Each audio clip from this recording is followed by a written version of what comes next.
government agency in this country requesting for a speaker, and they quote, it says, someone who can neutralize their accent. I struggled with literally taking that information public, but we still have to respect people even when they don't respect us.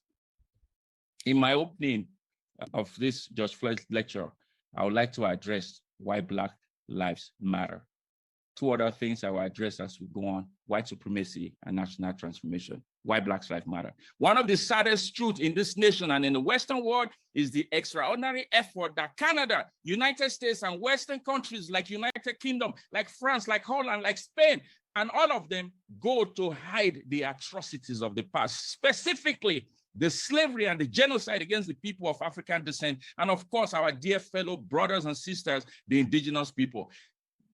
Nations, including Canada, spend billions of dollars to fight justifiable cases and class action, while using domestic and foreign policies to suppress the truth of how unfairly, unjustly, and frankly, inhumane Black and indigenous peoples have been treated for generations. For over 500 years, my friend, the conventional school system educated generations of white people that Blacks are inferior to them, that indigenous people are nothing but savages and subservient.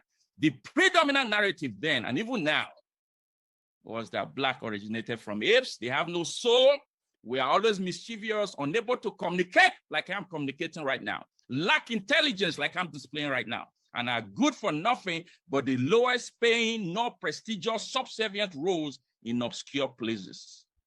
These were taught in school. We interviewed Rosemary Sadler last night, and she said she was in class. She's a Black Canadian. She was in class as a young person. The professor, say one of the nicest professors, were telling the whole class how inferior we are. Spend time educating them that Blacks are inferior. For far too long, my friends, Blacks have been considered as nothing but slaves, even after emancipation, punching bags and objects of hate, ridicule, and exploitation. For far too long, my friend.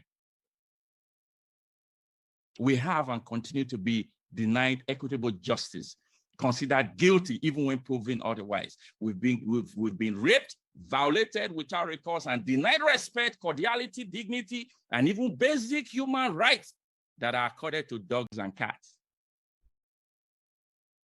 I read of an account recently of a little girl telling the white mother and says, "I love my Black nanny." And the mother stooped low and looked into the eyes of the little girl and said, "Honey, you cannot love Black people because they are incapable of giving or receiving love." According to her, as she told the little girl, Black people are only used to work on the farm and at home, so you cannot love them, the mother told the little girl. It is no doubt that the white supremacist lunatic who traveled 200 miles to shoot Black people in a neighborhood in Buffalo was fed nothing but a set of lies like this. These may be inconvenient truth in our generation, but books, my friends, were written and used in elementary and middle schools and higher institutions to reinforce that these grave lies about Black people, which are now playing out generations later in the form of police brutality against Black people and mass shooting, as we continue to see. Did white history books not tell us that Christopher Columbus discovered America, when in fact, the indigenous people lived in America way before the white people discovered them?